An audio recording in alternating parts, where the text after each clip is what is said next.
All right, guys. So finally, Oklahoma loses to Baylor. Now, again, I don't mean that because I hate Baylor or anything like that, but Oklahoma's been in a lot of close football games this particular year.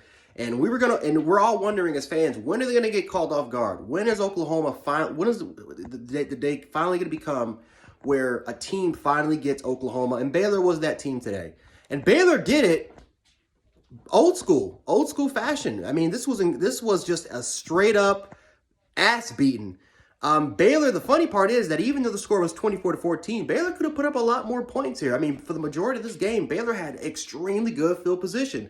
But again, their lack of the passing game, turnovers, miscues, miscommunication, turnovers kind of costing them there. But also, too, we got to give credit to Oklahoma's defense because Oklahoma's defense played their ass off.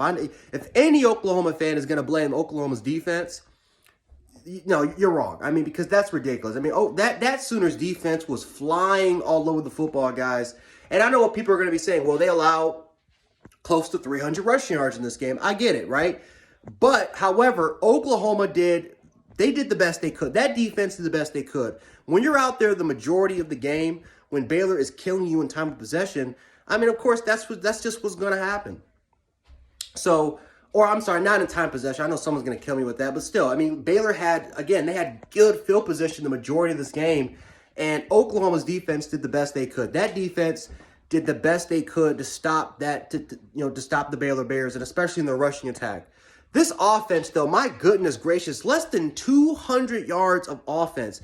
That is the first time that I have ever seen that happen in I don't know how long. Oklahoma normally averages over 300, at least 300 something total yards of offense in almost every game they play. And I'm probably just being generous with that because, again, that's a team that puts up at least 400 yards on you. But to see this team kind of hold under the 300-yard markage was just extremely shocking to me.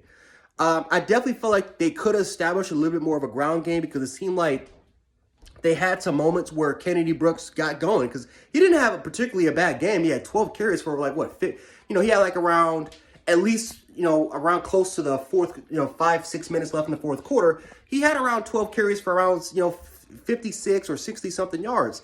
And he averaged over, close to 5 yards per carry. So it's not like he had a particularly bad game. So maybe Oklahoma should have matched that up. Maybe they tried to pass the ball a little bit too much. I felt like they could have definitely established a little bit more of a ground game there against Baylor. But give that defense credit for the Baylor, for Baylor, man. They played their ass off. They played their asses off, man. Again, I love this game. Even though the score was 24-14, a lot of people said that this game was boring. This was just a straight up battle, physicality, two teams that are just grinding, trying to fight, trying to win this game. And that's what you like. You like old school football. And this was old school football. This is not a shootout, guys. This was just a straight up just beating. And I love it. I loved every second of it. But obviously the discussion is going to be with Caleb Williams. Caleb Williams did not have a good game today, guys. He did not. He struggled. He looked like a true freshman out there, guys. He made a lot of mistakes. He threw 2 costly interceptions, especially the one interception where he tried to throw the ball away, ended up making just a horrible mistake by throwing the ball a little bit too high. Baylor's, and one of the defenders was able to catch, come down with an interception. But he looked like a freshman out there, guys. He kept running around too much in the pocket. Now, again, the offensive line kind of failed. Give credit to Dave Aranda and that defense for putting pressure on Caleb Williams.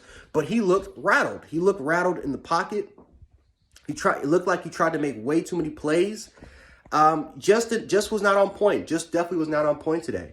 And, you tried to make the switch with Spencer Rattler, and then obviously Spencer Rattler doesn't do anything for you. Spencer Rattler actually kind of looked worse than Caleb Williams, I thought, there today. So, again, you have 2 guys that were considered at one point Heisman Trophy candidates, and now both these quarterbacks that you can rely upon kind of failed it for you. Now, offensive play calling I definitely thought was questionable.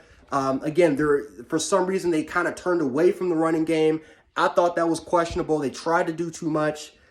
This was just not a good game by Oklahoma standards. I feel like their coaching staff let them down. The players let them down. This was just an overall loss in effort. This is just no excuse if you have if you're an Oklahoma fan or if you're part of the Oklahoma community or Sooners community. So, Great win for the Baylor. Great win for Baylor. Great job for Dave Aranda. Again, LSU fans, if you guys are not offering Dave Aranda a head coaching position, I don't know what the hell is wrong with you guys. Dave Aranda has a great relationship with the LSU community. He's a national champion over at that particular program. But you saw what Dave Aranda was able to do, guys. He turned a lot of those guys into alpha males. Those guys are hungry, are hungry and extremely competitive, and they're physical. He's bringing that physicality, that toughness to a program that we've kind of never seen.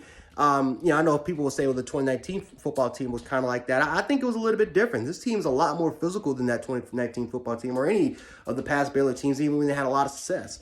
And if Dave Aranda continues to stay at the University of Baylor, and if he continues to bring in a bunch of guys that are part of his that are now part of his official kind of recruiting classes, I think Baylor could be a contender for the Big 12 for a long time. So congratulations to Baylor. Great win, great upset.